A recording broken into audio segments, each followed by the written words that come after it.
Association. Please go back. Yeah.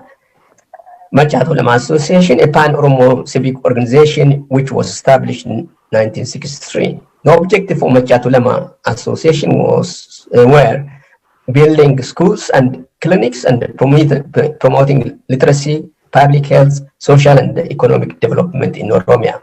But both the Maccaa Tulama and the Bale rebellion were violently suppressed by the Haile Selassie regime. The Maccaa Tulama was banned in 1968, and over 100 of its leaders and members were incarcerated for years. Some of its prominent leaders were killed or died from injuries incurred in prison. The Bale uprising was suppressed in 1970. However, it did not mean the Oromo were coerced to submission. Finally, the cultural and political arrogance of the dominant Amara elites, the feudal ruling class who were exploiting the peasant masses without any moral consideration, played a great role in the demise of the imperial regime. In 1973, the regime spent millions of birr to celebrate the 10th anniversary of the foundation of the Organization of African Unity. The show of the imperial Solomonic attentions was played out while a hidden famine which killed over 200,000 people was ravaging Wallo and southern Tigray. In fact, when exposed, the famine became a major cause of the revolution of 1974 and the last nail in the imperial order's coffin. The two major issues which led to the downfall of the monarchy and which brought the Derg to power promised to the Derg who promised to address were the questions of to address the question of nationalities, the land reform, and the land reform. The Derg addressed these issues. These issues were raised by the student movement, the Ethiopian student movement, for throughout the 60s and the beginning of the 1970s. In this program of the National Democratic Revolution, Section 2, under 5, the Derg declared the right of self-determination of all nationalities will be recognized and fully respected. No nationality will dominate another, since the history, culture, language, and religion of each nationality will have equal recognition in accordance with the spirit of socialism. By addressing the national question and recognizing the national identities,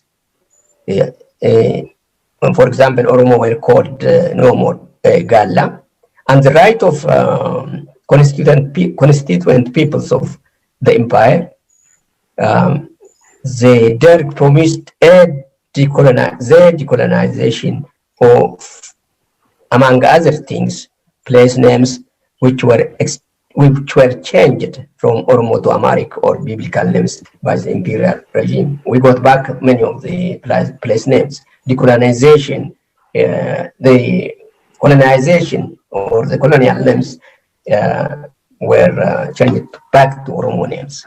Land reform of March 1975 abolished the landlords-tenant relationship. This destroyed the economic backbone of a vicious land-owning class who oppressed and exploited millions of Oromos for more than a century and made the state the sole owner of the land in the country and the people it is. Professor Maccaa, you do have 5 minutes to conclude. Excuse me. Oh, okay. To go to my conclusion, I will jump over that then, and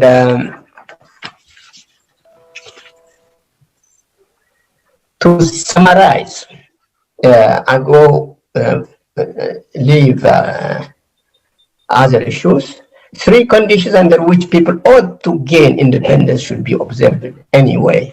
Number 1 is, the first condition concerns history of conquest, annexation, and the colonization of territories by states or empires. Two, the second condition, which is justified, the creation of a new state was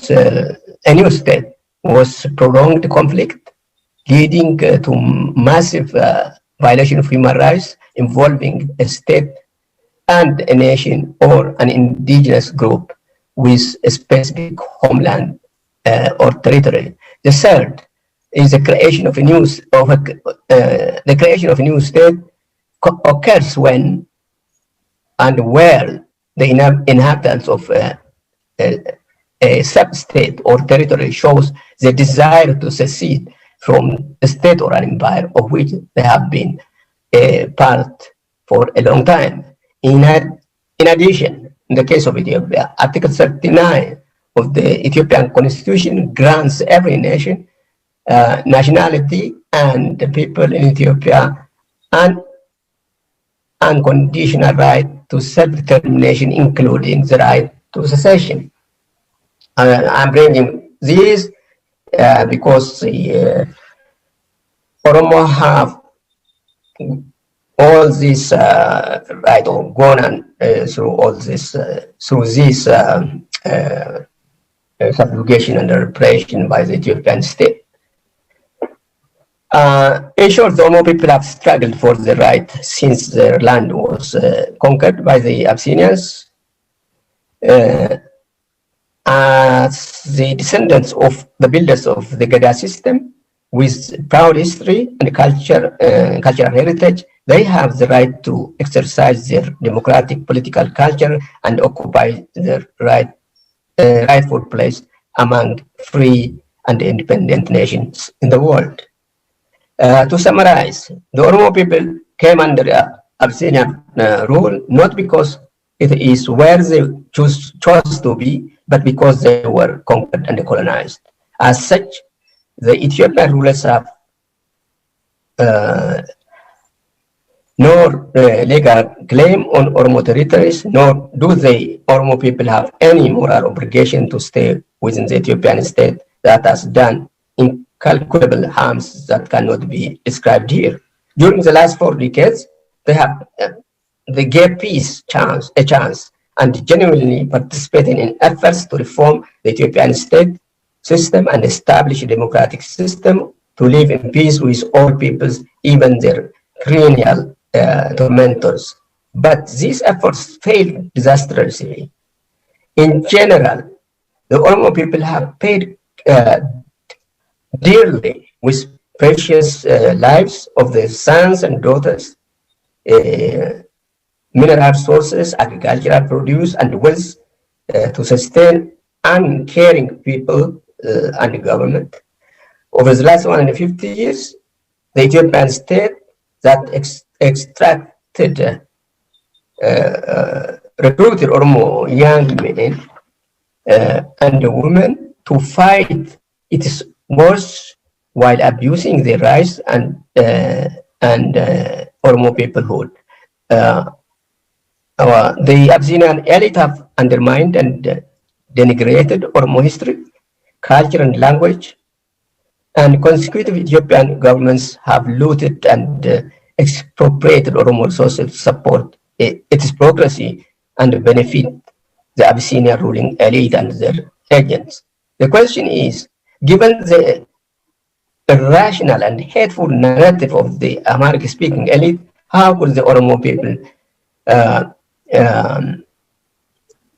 realize a shared government in the same country? They have been conquered, lost their land and freedom, their language and cultures, denigrated and despised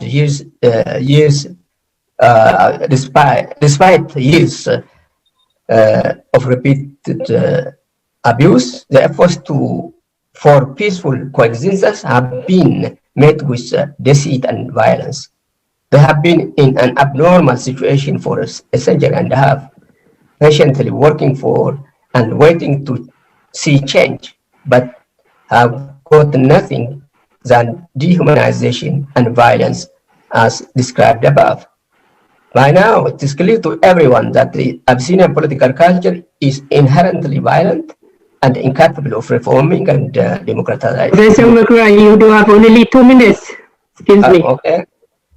Itself, despite the repeatedly failed attempts at reforming and democratizing the Ethiopian state, Oromo leaders have heavily invested and worked hard to reform it. It is said that a nation tends to produce its state when it faces abnormal situations.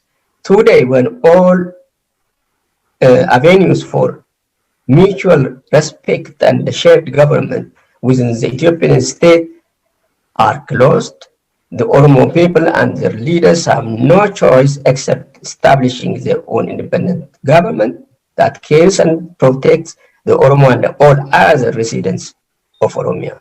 The Oromo quest for freedom and independence is not only a legitimate decision, but the right of any nation that has been cruelly colonized and abused for a long time.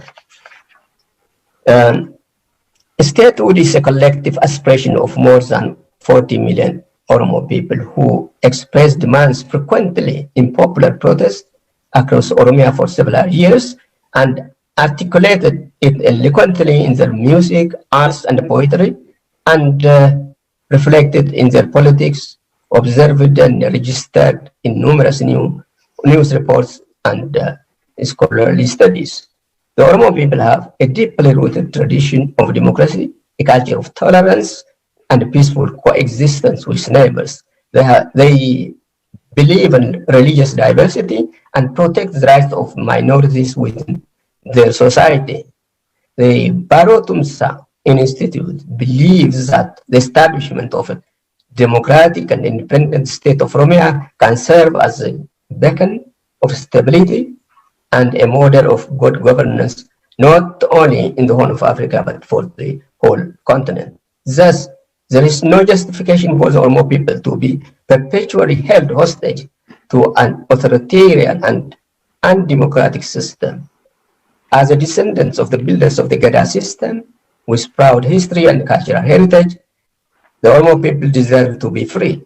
They have the right to occupy the rightful place in modern society among free and independent nations of the world. For this reason, the Oromo people must say the time is ripe for establishing an independent state of Oromia. Thank you very much. Okay, thank you very much, Professor Maccaa. That your concluding word is time has come. The conquest, the quest for freedom and independence is a document, 41-page document, which is Baro Tumsa Institute organized and prepared. So each, according to my view, each Oromo children must study and consume this paper and teach their children to have our historical view according to how we lived and what happened to Oromo nation. And it is time, without any alternative, to fight for independence of Oromia. It is a national shame. 40 million people is under the yoke of the cruelest colonial power in African colonial history. Who wanted to falsify what I am saying, let him or her compare German, English, British, Belgian colonialism with Zabasha colonialism, and that disprove me. So let us come together in the name of our nation to have our freedom of independence, to have our national umbrella, which means nation state, to live together, to build our culture, economy, and our Oromoness or Oromumma, what the enemy hates. Thank you for this presentation. Unfortunately, the coordinating committee didn't allow me to give you for a discussion. So more you can read from this document which today publicized. Thank you for the presentation. Dr. Bai, now you can take the panel. Thank you so much, Dr. Almayo. I really appreciate time is getting a little bit hard on us. I don't want to waste time. Thank you to the two speakers who have made it abundantly clear historically. Ethiopia is a country that was created through extreme violence.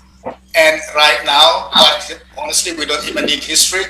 What they're doing as we speak clearly shows that they want to continue to keep the country together through violence that is not working. With that, let's move to the next item on our menu, which is a very good starter, entree, and that would be moderated by no other than the Kabane Kajela, and we have two qualified speakers who will educate us on the issue of economic and political integration of decolonized Ethiopian nations. Kabane, please. Are you there, Kabane? Ate Kabane, are you there?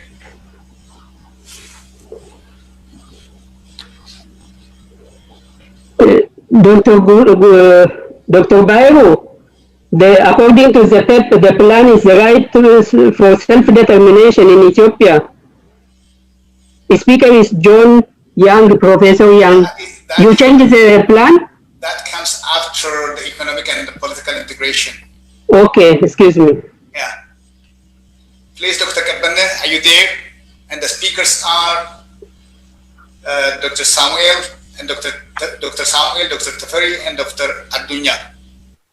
Baro, Kabane just called me, telling me that she hasn't received the link, the Zoom link.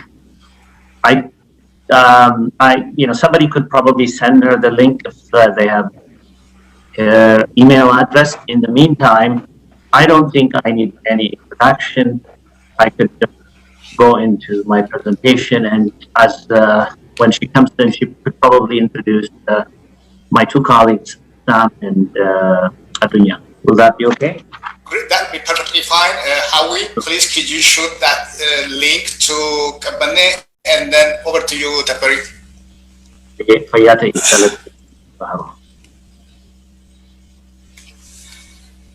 Okay.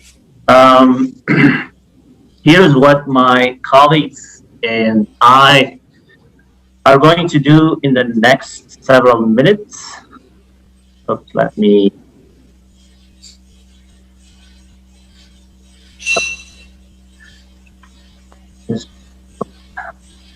Yeah. I will use insights from the economics literature to try to convince you that the inferior economic outcomes in Ethiopia, rampant poverty, poor health, poor education, malnutrition, and all sorts of socioeconomic problems can be linked to ethnic polarization, a particular manifestation of ethnic fractionalization, which traces its origin to the foundation of Ethiopia as an empire state. My colleague Sam will invoke a branch of economics called identity economics to give you a theoretical overview of what might be the ultimate cause or cause for the ailments in the Ethiopian body politic. I'll then come back. I hope you'll not be tired of me. That will be the last segment that I'm going to appear today on. So I'll come back and propose a solution, a way forward, if you will, that can address the various problems of the Ethiopian state. I'll talk about the common market also known as the four freedoms, as a potential solution for these problems. Adunya will conclude things for us by discussing a particular institution that could support the common market idea that we are proposing. So without further ado, let me begin.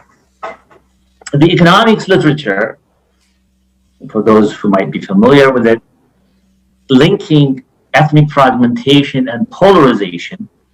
Remember, these are slightly distinct ideas. One is a particular manifestation of the other. So ethnic fragmentation and polarization and poor economic outcomes are linked, and there is ample evidence that we can provide. It wasn't, however, until Douglas North's Nobel lecture in 1989 that economists, mainstream economists, started producing the set of knowledge, the body of knowledge that we have on the nexus between ethnic fragmentation and polarization on the one hand, and inferior economic outcomes on the other. If you're interested, you might take a look at Alesina and La Ferrara's paper published in 2005 in the Journal of Development Economics to gain some, it provides a good summary of the literature. The literature has two broad strands.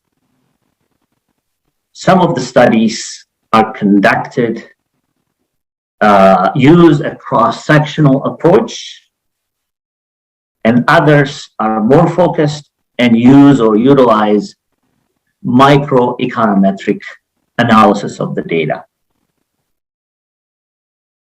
Taken together, a good survey of the literature that I've just talked about, you will come to the conclusion that ethnic fragmentation and polarization have significant negative effects on growth and development, either directly, I could cite a number of papers here, or indirectly through a number of channels or mechanisms.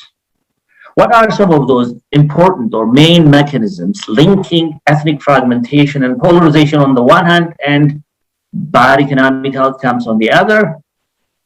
The first one is ethnic fragmentation and polarization causes or leads to inferior or poor institutional constellations.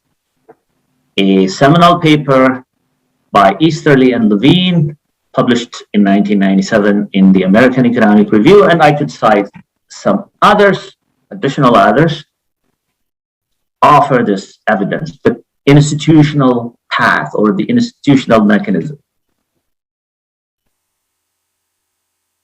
The key channel, the important channel that I am going to emphasize in this presentation, in this talk, is the civil conflict or the civil war channel.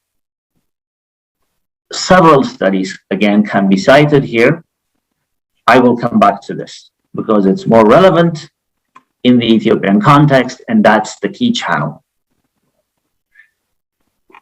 The literature also identifies the competitive rent-seeking and the corruption channel. Again, we can cite a number of papers here.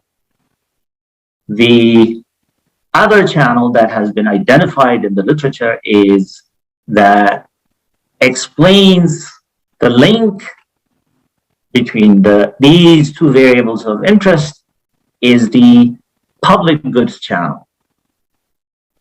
In other words, ethnically asymmetric political representations in developing countries result in inadequate and inequitable provisions of public goods. A number of papers here And in fact, there's a paper that is under review that myself and a couple of my colleagues at the University of Waterloo produced that supports this argument. An important caveat has to be made here, that being that ethnic fragmentation doesn't necessarily lead to bad economic outcomes, okay? Actually, we know from studies that the adverse impacts of ethnic fragmentation can be mitigated in societies that have developed institutions. So good institutions can mitigate the adverse effects of ethnic fragmentation on developmental outcomes, on growth and development. And also, not surprisingly, in high-income countries, ethnic fragmentation doesn't necessarily lead to, yes, of course, poor economic outcomes. Now, going back to the civil war and civil conflict channel, the key argument is, I wish I could get into this. I only have 10 minutes, but I'm just going to outline what the key argument here is, that ethnically fragmented societies are less cohesive. Sam will explain, as I said, a bit more on this using insights from identity economics. Okay, he'll take a broader approach, of course, less cohesive to tackle their collective action problems. They're characterized by conflicts, wars, worst of cases, of all sorts. Ethnically polarized societies are engaged in destructive civil wars. Let's look at the map of Africa. As we know, Africa is a continent where we have multitudes of ethnicities, okay? But it is also a continent where conflicts, ethnic-based conflicts, and civil wars and wars are its typical features, the continent's typical features. There are case studies, a number of case studies that show that, you know, Africa serves really as a good case study for this argument that I am making about the link between ethnic fragmentation and polarization and, of course, poor economic outcomes via the conflict channel or the civil conflict channel.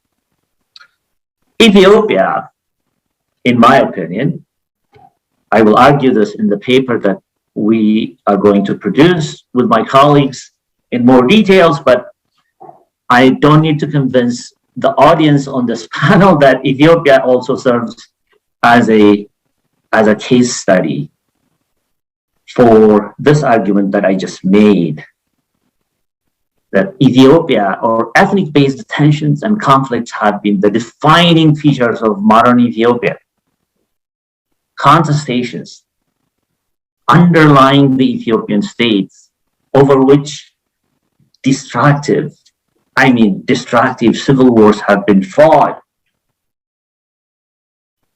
all due to ethnic-based subjugation. Maccaa and Tulama argued their paper. By the way, they make an excellent case, and for anyone who is interested in looking at their paper, it will be made available on our website as a discussion paper. They didn't have enough time to really get into it. There's a time pressure, and they probably did not have sufficient time to elaborate on it. But anyway, what I am saying is the contestations underlying the Ethiopian state are due to this ethnic-based subjugation. The Ethiopian project is actually equated with colonial domination of other groups by the Amhara. The ethnic-based civil wars before 1990, the conflicts between 1991 and 2018, when Ethiopia is considered to have emerged a rising nation. One of the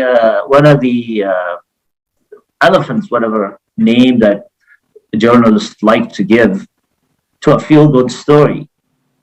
Between 1991, when the TPLF was at the helm, between 91 and 2018, even during those years, GDELD, a database that curates conflict-related deaths and events, episodes, documents tens of thousands of deaths in Ethiopia. And mind you, this is during the time when people thought that Ethiopia has emerged out of, you know, this recurrent conflict and whatnot.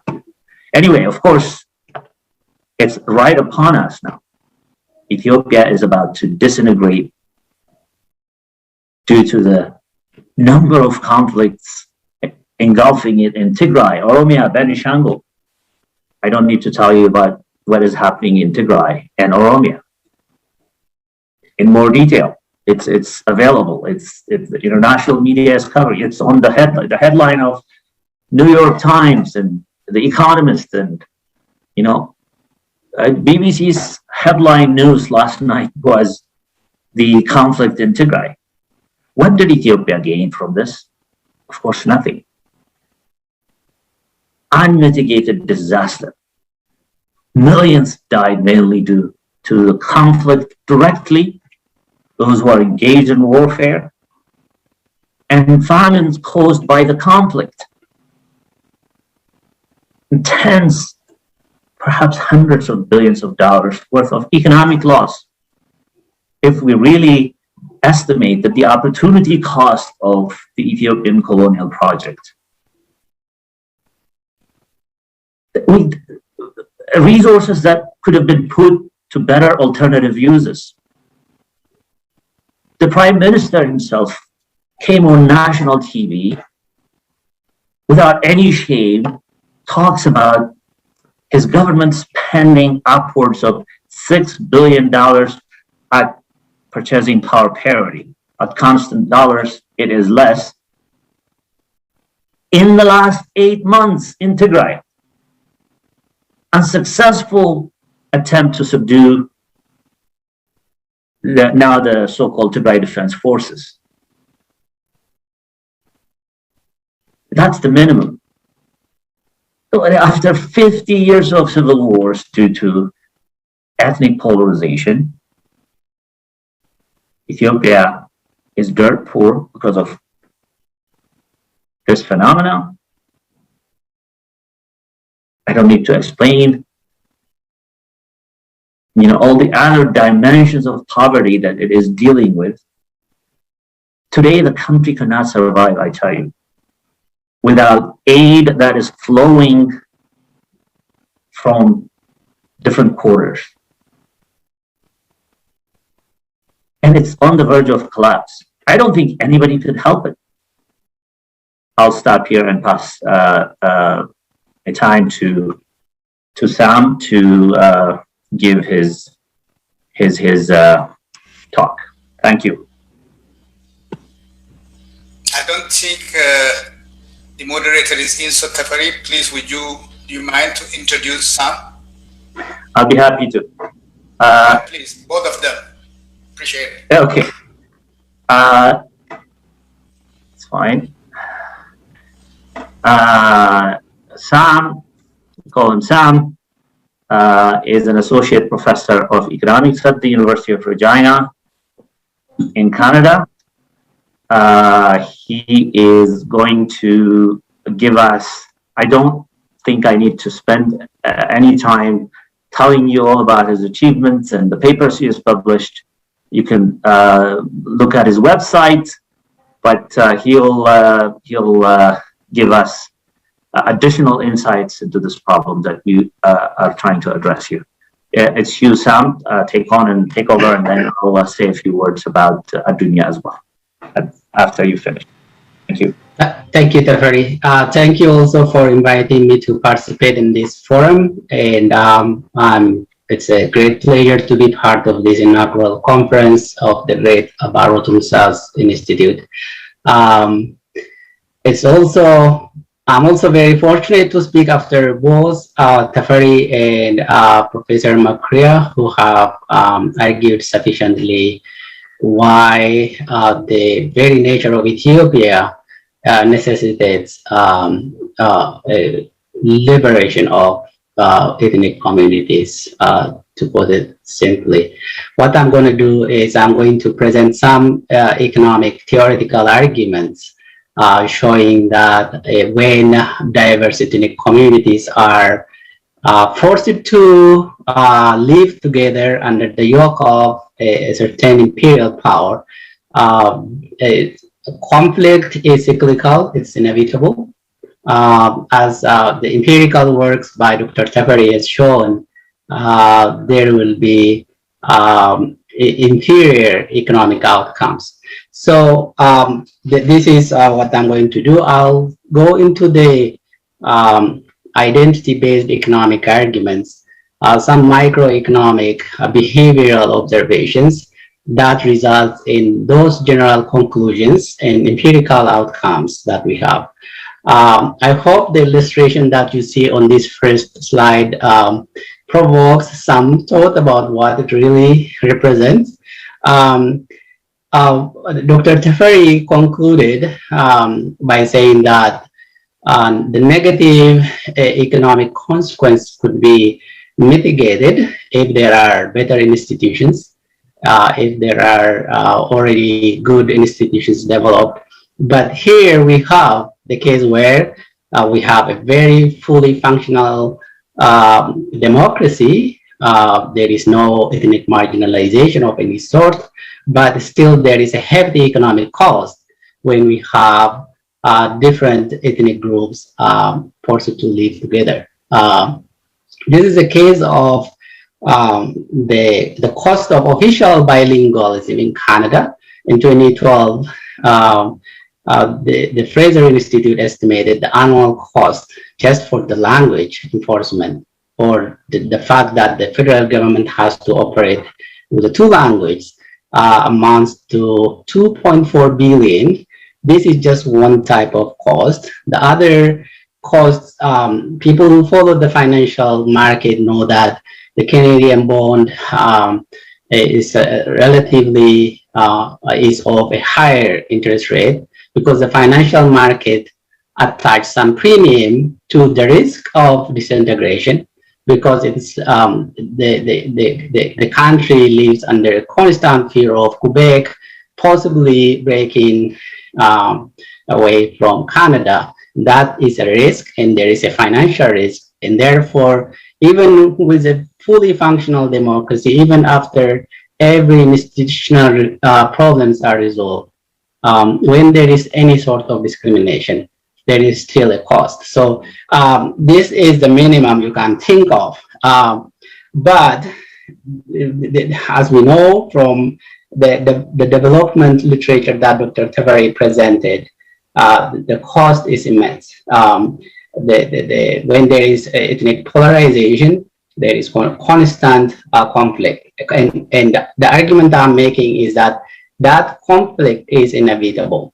And that is because of what some of the things that Professor Maccaa said, things related to differences in values and norms, culture. That difference is reconcilable, and therefore there is a constant conflict. So that is pretty much what my presentation is going to go with. And I'm going to discuss the identity economics, which focuses on how identities in this case are social categories. Social categories are ethnicities, religion, and race. Race and ethnicity are not the same, as you know. And then how that affects behaviors and decisions. And so understanding this theory or framework, economic frameworks would enable us to answer some of the questions that we constantly face. We face constant questions such as why are nation states? I'm now moving to the polar opposite of the case where different social categories are subjugated to live together.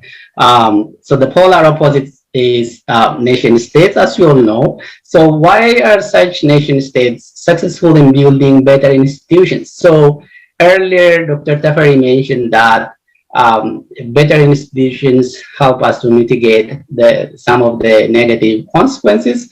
But here we're going to say that actually even the likelihood of having these better institutions itself is rare when we have ethnic polarizations or we have different social categories with different norms and different values pulled together by force. So, and nation states are more egalitarian, less inequality. We know if we follow the literature on economic development, economic inequality itself has a negative effect on development because it results in social instability